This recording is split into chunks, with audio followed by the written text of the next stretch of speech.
Mike Tyson will always be with us. Even though he has retired from boxing, has been involved in a series of scandals, and starred in a number of mediocre films, his strikes, his speed, and his power and aggression inside the ring will inspire millions of boxing fans around the world for a long time. How you doing, Coach? Right on the chin. I'm going home and relax because I don't want my head to swell any more than it is. Many documentaries have been filmed about Mike Tyson. His biography has been repeatedly retold and is definitely well known to the fans of the legend. So in this episode, we'll focus only on Tyson's training and psychology. Punchers are not made, they are born. He was born a puncher. It's just my nature, you know what I mean? To reach for you and take your heart or your blood or your spleen or your liver. Mike was born to become a fighter. Even being an athlete by nature, the future king of the world of boxing, Mike Tyson, had to work hard on his physique before he was able to crush his opponents. Mike was a street fighter from a young age, but his training only began when he was 16 years old. Even then, he weighed about 175 pounds and was constantly gaining muscle mass and adding power without losing speed. Although for Tyson, gaining weight was not a priority. What does it take for a real knockout puncher to get the job done? Well, there's certain kind of knockout punches. There's something, being a big man really doesn't matter. It has no significance in knocking out someone. The main point is the quickness and what you throw the punches and the leverage is what you have in the shoulder snap. And the object of really knocking out an individual is throwing a punch where he can't see. And when there's combination punches, and when you throw punches and you... Any boxer will agree that the fighter should have strong legs. They will support a tired body even in the last rounds, and they will allow him to maintain distance or to reach his opponent at the speed of light. Every truly powerful strike starts from the legs. So it's no surprise that every day at 4 a.m., Mike went for a long run for about 5 to 6 miles. Why did he do it so early? Because Tyson liked to train and become better while his future rivals still slept. After jogging, Mike had a breakfast and went back to bed. After that, he continued his endless training routine for the whole body. In 10 rounds of functional training, he performed 2,000 squats, 500 reps for the triceps, 500 push-ups, 500 shrugs with the weight of 65 pounds, plus 15 or more exercises on the muscles of the neck.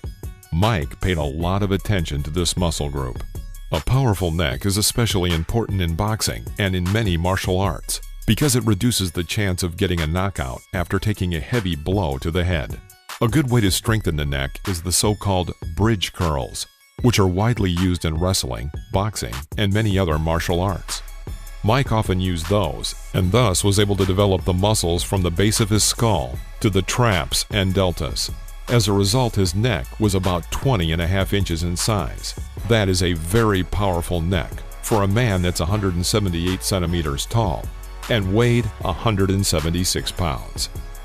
Move your head. Keep the head down when you come up with the H. Keep your head down. Yeah, I mean, it's not coming up, but starting to come up. To make it perfect. It's good, but it's not perfect. To all of that, he added several hours of cardio every day, including jogging in the morning and in the afternoon. 10 or more rounds of sparring, shadow boxing, punching a heavy bag, numerous exercises on the abs, training the body to resist shocks, long sets of jumps with a rope, and of course training of the epi-peekaboo, with a constant change in rhythm and depth of squats, and lots of other exercises. This style of training required a lot of energy and effort. Me and my trainer, Custom Model, we always put a great deal of emphasis on our speed and combinations. He always told me speed kills. Speed is what kills. The speed kills. Here it comes. Wow. With the weight he had, and with such an exhausting training routine, he had to eat at least 3,000 to 4,000 calories a day, with enough carbs and proteins to maintain his weight and to progress to reach the super heavyweight category. In terms of nutrition, Tyson usually started the day with oatmeal. After that, he had a few more meals with beefsteaks and rice, or with pasta and vegetables, adding juice and fruit. In reality, such a training routine for 5 days a week was much harder than it might look. But to gain his unrivaled speed, power, and reaction time, Mike was ready to do everything that was necessary. Among other achievements, he holds the record for the largest number of fastest knockouts in the Guinness Book of World Records, as well as the youngest world heavyweight champion.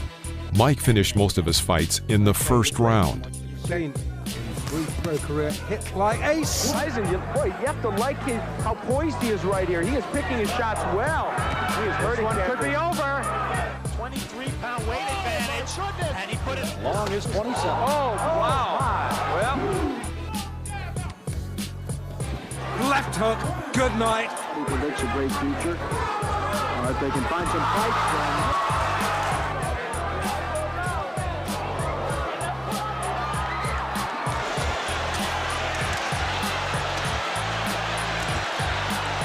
There were even knockouts in the 8th second of the bout.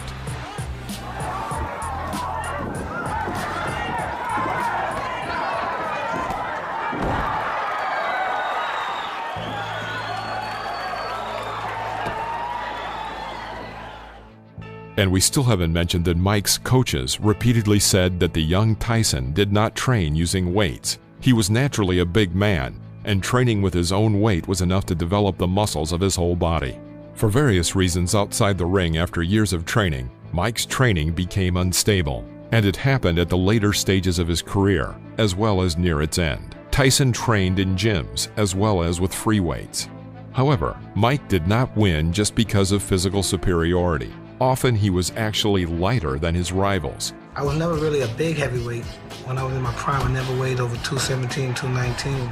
But speed and power were everything during the battle, and psychology even before the fight starts. I was beating guys off of just pure brute strength and intimidation.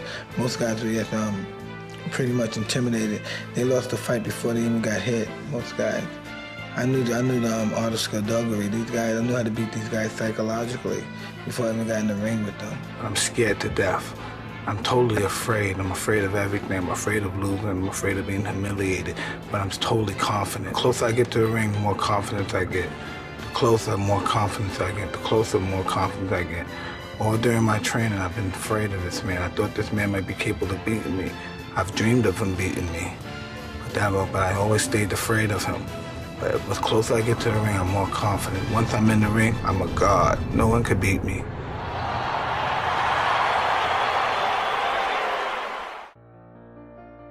However, life prepared for Mike a lot of tests.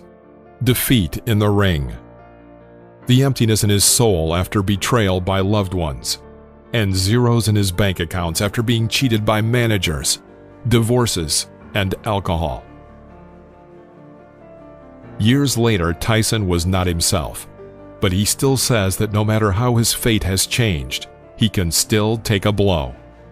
Judge Mike by his young years, when he fought primarily for the victory. His last fights were for money. He just had to go into the ring, but the fire was no longer in his eyes. He did not fight for victory. He's worked up a full sweat.